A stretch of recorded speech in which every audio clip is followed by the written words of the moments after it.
You're listening to the Autism Weekly podcast. Each week, we share community voices and bring light to stories that increase awareness, acceptance, equity, access, and inclusion. If you haven't already, subscribe to join the Autism Weekly family. I'm your host, Jeff Skvitsky. This week, we're excited to welcome Dr. Bryn Harris to the podcast. Dr. Harris is a distinguished professor at the University of Colorado, Denver, with a dual appointment in the School of Education and Human Development, and then Department of Pediatrics, Developmental Pediatrics.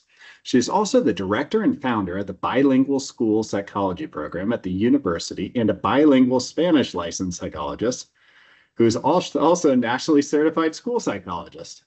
In this episode, we'll be discussing the health disparities in autism identification and the importance of culturally responsive assessment and intervention practices. Welcome, Dr. Bryn Harris. Thank you for having me. I'm excited to talk to you about this topic. Well, this is a topic that I love talking about as well, because it's something that I think that we need to be a little bit more aware about, and we have to start putting more resources towards. But before we get into the topic, one of the things I love to be able to do is just give a little bit of a platform to understand how you got into the field of autism, what sprung your interest. It's oftentimes a personal field, but it's also one that we get into because we've identified with a person or a family or a cause that really drove this. So how did you get here? Yes, great question. So I was doing my doctoral work in school psychology, and I was doing some research pertaining to special education identification and the disparities that can occur within multiple different disability categories. Through that work, I was also doing a practicum and an internship and these different field placements where I would be, a lot of the times I'd be working with bilingual youth. I'm a Spanish speaker, as you mentioned before. And I started working with some of these families that had some symptoms that could be indicative of autism. And I started to wonder, how are we assessing for social communication in bilingual populations? I started asking questions. I started looking at some of the autism tools that we typically have and typically use. And I just wasn't confident that we were looking at the whole child when we were doing these evaluations. I didn't know how people were considering, for example, the native language or different types of language inputs that a child could be having at home or in different settings. I wasn't sure how that was being utilized within the autism identification process. And for that reason, I became really interested in autism identification, which of course then led me to other field placements, working more with kids that have autism. And I just have such a soft spot for these kids and families. And I immediately knew that that was where I wanted to pursue my future career. So you mentioned kind of that language disparity and language differences. With autism, of course, is that communication is one of the hallmark deficits that you might see with autism. What were some of the things that maybe were misconstrued or missed because of it being a secondary language that the tools were assessing, or somebody's primary language might have been Spanish in kind of the studies that you did, where everything that we were using for tools was English language driven? Exactly. That is the issue, is that sometimes providers didn't have a full understanding of a child's history and would end up assessing a child solely in English. And this might be a child that recently started learning English. Or maybe has only learned English in a preschool setting, so for a couple hours a day kind of thing. And so when you assess a child that way, you're only assessing for basically where they are in the language acquisition spectrum and not where they are developmentally. And so these children would often be identified for speech language impairments or be, potentially identified for autism. And I wasn't sure whether that was accurate because they weren't, the assessments weren't considering their native language and the abilities they had in their native language. Not to mention, a lot of times, which I know we're going to talk about today, but a lot of times the interviews that we do with families, the developmental interviews, don't ask them questions about their language histories in that regard. We often ask about, when a child's first words were, um, give examples of how, in a routine, how they would ask for food or how they would play with a sibling. And those aren't questions that get at a child's language history if they are a multilingual learner. Yeah, and I would imagine culture also plays a role in this as well, because sometimes even when we're speaking the same language, if you're from a different culture or the dialect is different, is that the words change, slang changes. And that's how, I mean, most of our communication isn't like the textbook language all the time. You're using a lot of Yes. slang, so you're probably missing a ton of language.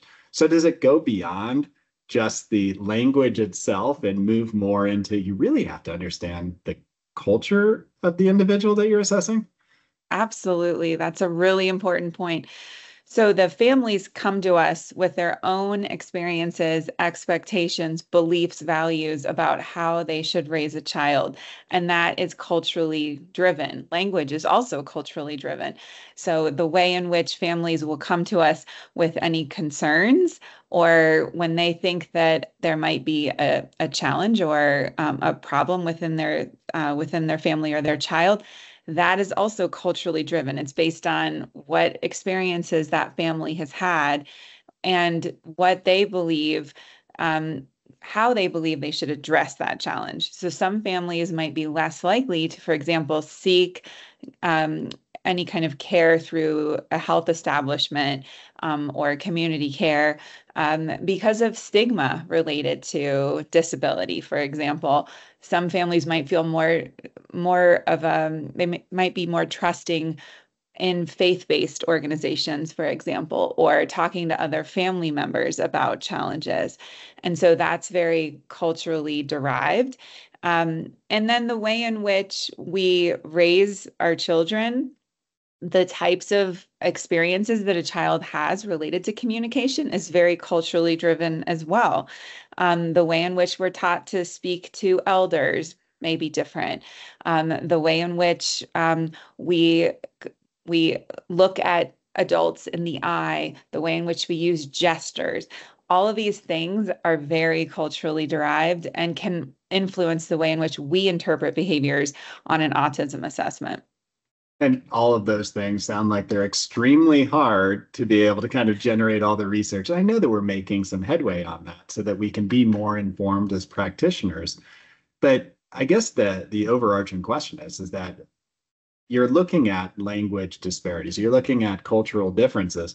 These children still need to be empowered at the same age. They still need to be able to have access to care at the same age so they can start the trajectory they're hoping to be able to move on as far as being able to contribute every way they want to.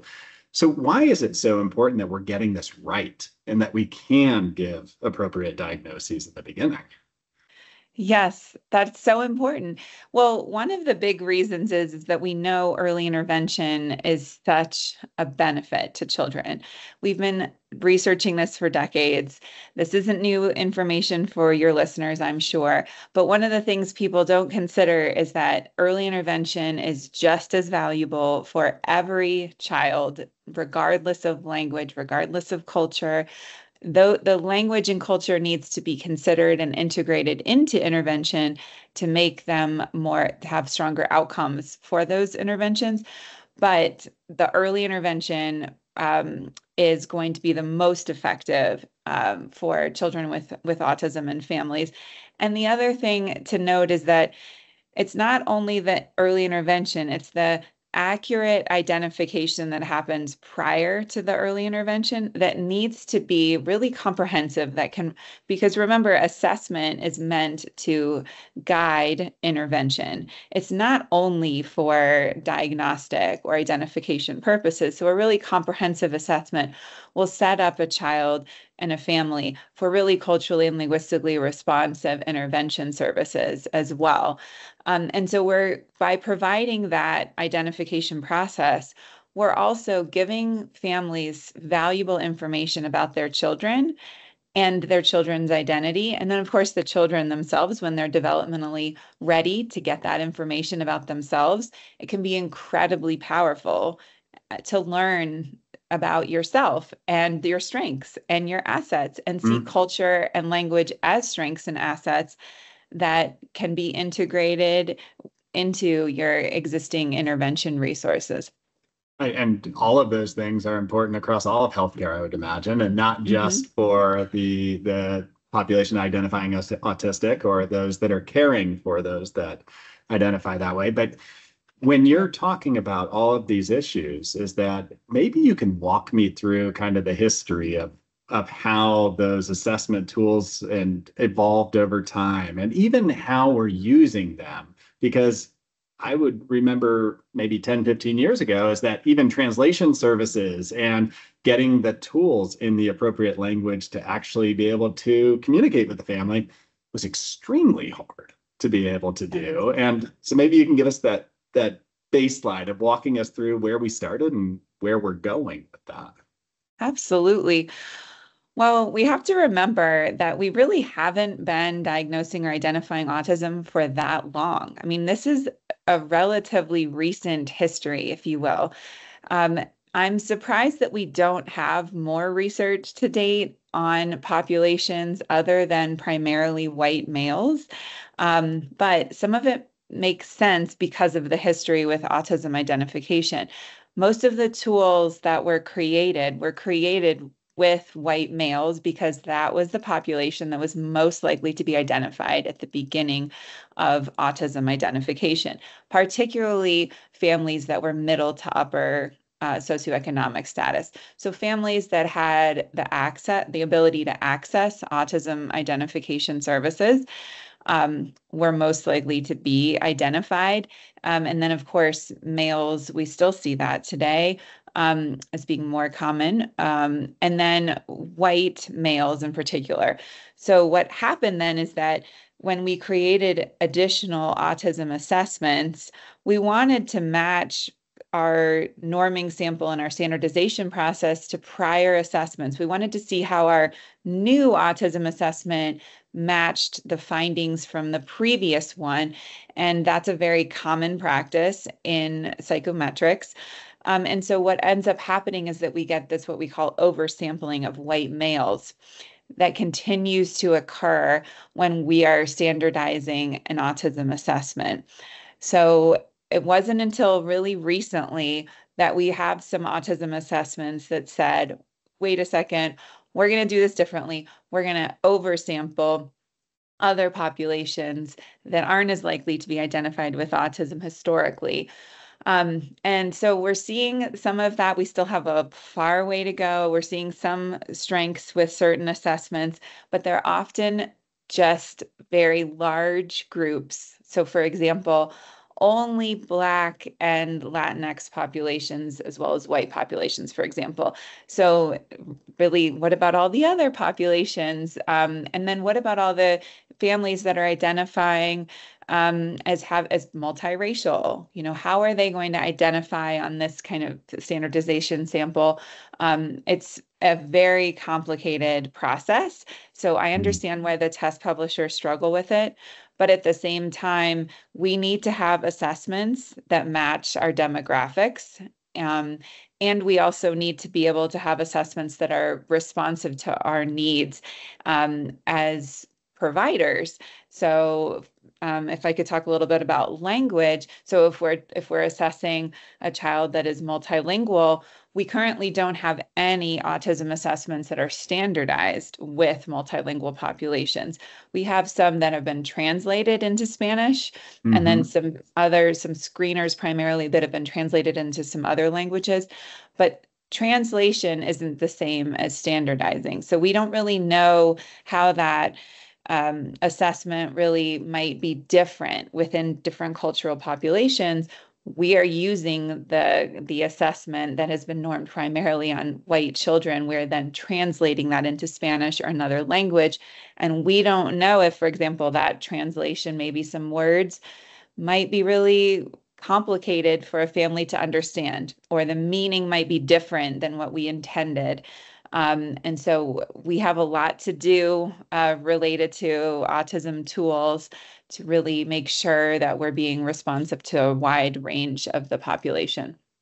And I mean, I look in and I'm listening to all of where we might need to go, but I also know better is better. As at least we're seeing some steps in the right direction, but there's still a long walk ahead of us on this issue.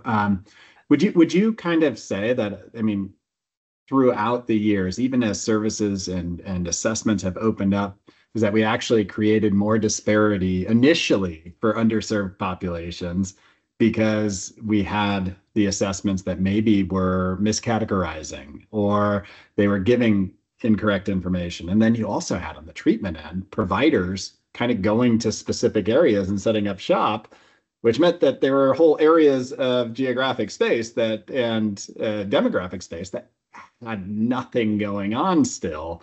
I mean, did the initial way that we approach this create some disparity that we need to start chipping away at? Yes, great point. I think we've been doing a really good job the last few years, just to start with a strength, in that, of course, no one wanted the pandemic. The pandemic did offer us an opportunity to change some of our practices, particularly related to telehealth. Um, and we have now some standardized tools for autism identification that can be delivered 100% via telehealth formats. Mhm. That is a huge thing pertaining to access because we have entire regions of states. I mean, I live next door to Wyoming, and we have regions in Wyoming that for hundreds of miles do not have any providers that provide autism services, but they can access telehealth services now. So are there benefits to doing in-person evaluation? Yes. Um, but we're talking about families that wouldn't be able to access any services if it wasn't for telehealth. So I'm very optimistic about some of these new technologies that are coming up. We have more apps, for example, that are intervention-based apps. We definitely need more research related to those. But that would be another thing that really has taken off in the last few years. But I wanted to go back to your original question about the way in which we've set ourselves up, possibly to basically reinforce these disparities. I agree with you on that, in that a lot of the autism identification, when it started, was really coming from academic medical centers, hospital settings, more in urban areas. And the other thing to consider too is that we did a very poor job and continue to do a poor job, but there's definitely strength there in this too, but of identifying girls in particular. That's a great example of how at the beginning, when we were doing autism identification, we did not have questions on our tools related to camouflaging, related to some of the more nuanced social skills that are still there in girls, but might not be quite as clear to observers. Now we Mhm. have tools that specifically get at those camouflaging traits, and we have a lot of measures that are in development right now that will be specific to girls as well, and also non-binary individuals too.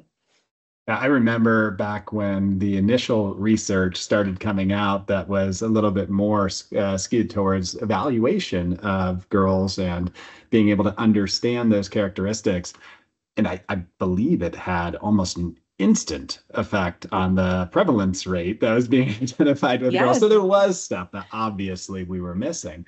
But it goes back to that assessment piece because in order to even go down the route of treatment eventually, is that you have to have a really strong assessment. You have to be able to understand the strengths of an individual so that you can start to empower them. So, what are some of the ways that doctors, specialists, psychologists can make sure that they have the flexibility to really evaluate the culture, the language as they're going through the assessment piece? Mhm. Yes, such an important topic, and I wish we could talk for hours on this topic.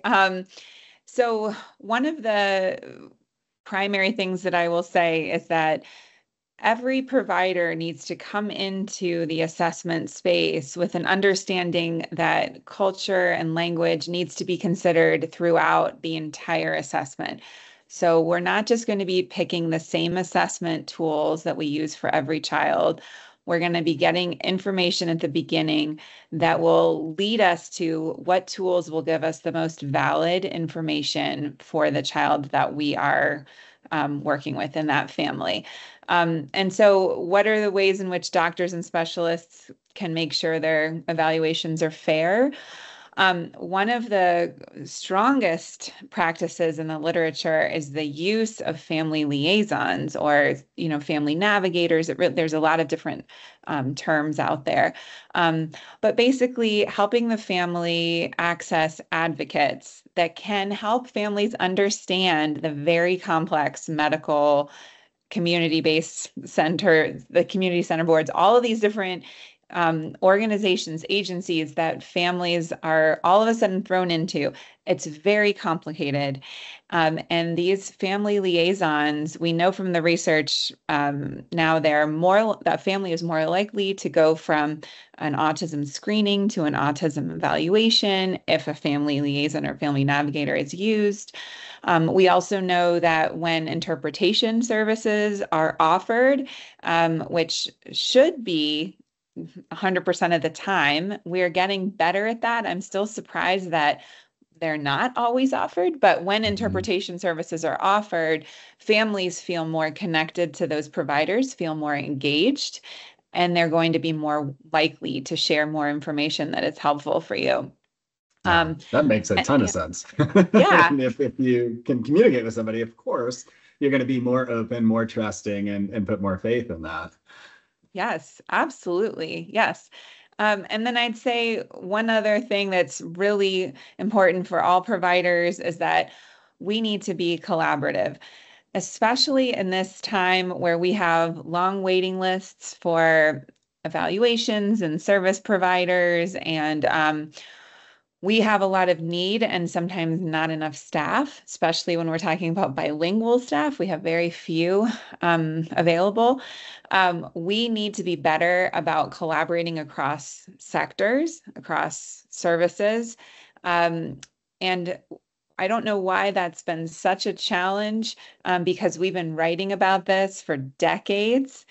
Yet it's still very uncommon for healthcare settings and schools to actively collaborate. I'm not talking about sharing a report. I'm talking about meaningfully participating in the services that exist in all settings. No, absolutely. And I would imagine is that part of the cause of that is that all healthcare professions are so taxed and so stressed in what they're able to do. I just even know trying to find a primary care physician right now is so hard. Yeah. But I mean, there are ways to be able to do this. Is that if you have, I mean, a lot of children who are autistic is that they're receiving oftentimes applied behavior analysis service, but that ABA provider can go to a doctor's appointment if they need to and sit in and share that experience, share data. If there is a medication management change, have that in your data to be able to share, hey, this is what happened when you made that modification. It creates that trust, I would imagine, for the family almost immediately to say, hold on, everybody is here to help my child and they're not fighting, they're communicating, and it makes sense. Is that the sort of, I guess, the sort of collaboration and multidiscipline approach that you'd be advocating for? Absolutely. Yes, that's a great example. I can think of a couple examples from my own practice because I also still practice 1 day a week in the public school system as well. And, a couple examples really revolve around not knowing the entire, the whole child and the school system assuming a lot. So, for example, I had an 8th grader girl. So that would be an atypical evaluation because that would be a much older child than typical. But unfortunately, we do see that more likely to occur in marginalized populations is a delayed identification of autism. So this girl, people referred her to me for an autism evaluation because she had a stuffed animal that she was carrying around everywhere, very attached to it, used it to speak for herself. There were definitely some symptoms that were consistent with potential autism identification. But then when I met with the family and I learned about an immense trauma that this family had just gone through, that trauma really explained her behaviors. Her behaviors did not start with that stuffed animal. They were not occurring prior to that trauma. So this family interview is so incredibly critical. And I think just the idea that we need to not assume that we know enough about the family. I think a lot of times someone else thinks, oh, so and so did a really comprehensive family interview, or the nurse did a really good developmental history. But then we're not sharing that information, or maybe there are some gaps in that information that we realize really late in the process. So, how are we really purposefully collecting information that really gets at the child's core symptoms, and assets, of course, too? No, and I mean what you're describing is something that I'm really passionate about myself, is that having that community informed care model, when that community for that child is their family, their extended family, their school, their friends, is understanding all of those pieces, because you can inadvertently create an absolutely wrong intervention plan if you don't know all of the components, and that could be medical as well. But what are some of the flaws that you're seeing as that transition goes into treatment? Because somebody's doing an assessment, and say they do a culturally appropriate assessment, get all this wonderful information. That doesn't mean it's being used, right? Right. That's a really good point. So I think, first of all, in the assessment process, we also need to work with families to be advocates for their own needs and provide feedback to interventionists and providers about their own feelings around the intervention, how they think that their own values could be better integrated. And that is very challenging. I just want to own that to do that is difficult, but that can be part of our process in the identification process, is to help families understand that they are the experts in their children, that we want them to advocate, and that they have extremely valuable information to share. And so we can help them figure out ways in which they can provide that feedback to interventionists in a way that's comfortable for them. But I also think that this shouldn't really rest on the family's shoulders. I think this is the challenge that we as providers, as professional associations, really should be taking on. So, I mean, one of the things that I hope that we do more of is these grow your own type programs. So we have some research going on that is really exciting, looking at particularly Black families that have children with autism that participate in these programs to learn more about autism intervention and advocacy within their communities. They learn about how to access different resources. These families feel incredibly empowered after participating in these programs, and also they report feeling like they are stronger advocates for their children. They know more about how to adjust intervention, or ask for intervention to be modified based on their own needs. And so I'm really following this work. I'm hoping that we do more of that. That really, because ultimately, I mean, it's if the families feel empowered, if the families feel like they're centered, they're going to come back to us for more. They're going to come and ask us questions, right? They're going to collaborate with us. That's the ultimate goal. Yeah, and you mentioned it is hard, but sometimes the most important things to do are the things that are hard to tackle. And if it increases the prognosis of somebody being more empowered, being able to enjoy their life more, have a better quality of life, is that maybe we should be taking that extra step more regularly to be able to ensure it. One of the things that I find, I guess, very promising is that there are more discussions. There are more special interest groups that are saying we need to be tackling this more frequently. So what are some of the things that you're seeing on the horizon that are exciting for you that, and maybe even some of your own research, but what are some of the things that you're seeing out there that is like, hey, you know what? We're moving in the right direction. We're starting to see some progress. Yes, absolutely. There's a lot of progress. I think a lot of the progress happening right now has to do with clinical training or training of providers in general. We now know that autism awareness in the general population and then among many service sectors is low. So autism knowledge as well. So we need to make sure that within our training programs that we are giving more information to providers around working with children and families with autism. And we are doing more of that. We have more grants, federal grants that will give training programs grants to do this. And then also we have a lot of different support, like from the Organization for Autism Research and Autism Speaks. And there's different places where we are getting support from professional associations to really build capacity among providers.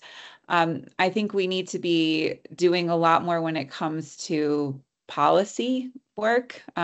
So how are we confronting biased beliefs? How are we confronting inequity in terms of, structural and systemic racism, oppression, a lot of the ways in which marginalized families continue to be, exposed to a lot of layers that will then lead to access issues or inappropriate assessment practices. We've been talking about this a little bit. So how can we move policies that really make sure that we are being inclusive of all populations, that we're, fighting for continuing to have interpretation funding, websites translated into Spanish and other common languages, having conferences where there's interpretation services available when we're doing these parent conferences. Basically, how are we engaging a diversity of families, not just doing the same thing over and over, but how are we going to the communities? How are we advocating for the voices that aren't heard currently? No, and it's extremely important. I mean, unfortunately, the voices that aren't heard outnumber those that are heard at a Yes. pretty vast separation. But when we're talking about this empowerment and the ability for those to access resources or to start advocating or advocating for others, that requires direction. We need to know where to go. We need to know what resources, because that's where the energy comes, is that that, okay, if I go here, I can start learning more. I can start to understand the issues better, and then I can engage in that conversation better. What are those resources, or do you have recommendations where people could go to learn more about these topics to inform themselves better? Yes, absolutely. So in your own context, I would encourage you to access whatever resources are available in your state or in your county. I'd be curious if you went on the website and looked to see what is available in other languages or what is available related to cultural considerations. Because in most situations, we're not finding that. We're not seeing families that can actively access resources easily from the community providers that they're seeing on a daily basis, or, the more regular providers. What we're seeing is that more national associations are providing more resources. So Autism Speaks, an organization for autism research, have Spanish language resources on their website. But that's only Spanish. We know there's lots of other languages that are spoken, of course, but that is something that's pretty recent too, which is really surprising. But those are some great places to go. They are going to be direct translations of other resources that are available. So we don't have a lot of resources that are going to be geared towards culturally and linguistically minoritized families in particular. They're going to be mostly translations of existing resources. We have a website called Color in Colorado, and they have a compiled list of resources for multilingual families that have autism, so that can be a great place too. There's a book that just came out, and it's related to females. So, Assessment of Autism in Females and Nuanced Presentations, Integrating Research into Practice. I really like that book. We really haven't had a book, a research-based book like that specific to assessment of females. We don't have a book like that related to marginalized populations. We have a lot of books in our field that will have a chapter on this topic, for example, but it's not going to be something that's integrated throughout, which is really unfortunate. And so I think that we need to be having more conversations about our own setting. So I want us as providers to pretend that we're a family searching for information. And we know that we have to go to this particular website, or I have to call this particular provider. I would do that and pretend that you're a family that, might not speak English or might have limited understanding of the medical establishment. How do you think we're being responsive to the families we serve? I'm hoping that we have conversations within our own context about that. And over the years, one of the ways that I think that I've been humbled and that I've actually had to challenge my own ignorance in a lot of ways is by broadening who I am leaning on as colleagues and learning from a variety of different experiences. So when I look at organizations out there and even universities, it's trying to figure out, are we investing enough in hiring or bringing on new clinicians who have different experiences that then all of our clinicians can learn from? Everybody now has the resource to be able to talk amongst each other, to be able to understand how different cultures might see things slightly different, and it changes the way we practice. Is that kind of part of the resource that you think that we need to continue to evolve? Yes, absolutely. So hiring staff that represent a diversity of experiences, trainings, languages, whatever it may be, that's always the ideal. We have a challenge in the way in which we train providers, in that it often is not seen as accessible or advantageous for marginalized populations to enter graduate programs, more advanced training. There are a lot of barriers to accessing some of these educational opportunities. And so as in universities, in training programs, we also need to be looking at our own admission practices, the way in which we are recruiting and retaining students, the way in which our programs are culturally and linguistically responsive, and how we integrate that content within all of our classes and fieldwork. Basically, it is the onus is on the institutions, the universities, to really make sure that we are promoting fields to a diversity of different people, because that ultimately will impact the outcomes of the families that we serve.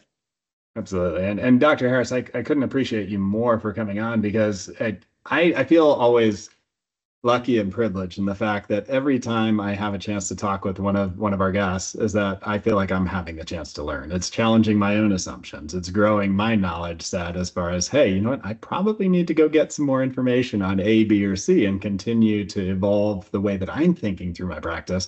And I'm hoping that does that for the rest of our audience. And I'm hoping that parents feel empowered to challenge their provider to say, you know what, I really would like to work with you on this and understanding where I'm coming from.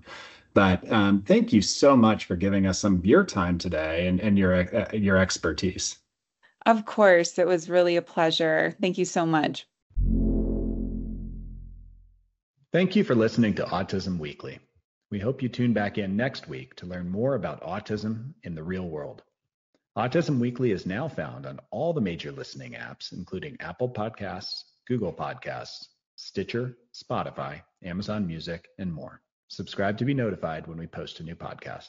Autism Weekly is produced by ABS Kids. ABS Kids is proud to provide diagnostic assessments and ABA therapy to children with developmental delays like autism spectrum disorder. You can learn more about ABS Kids and the Autism Weekly podcast by visiting abskids.com.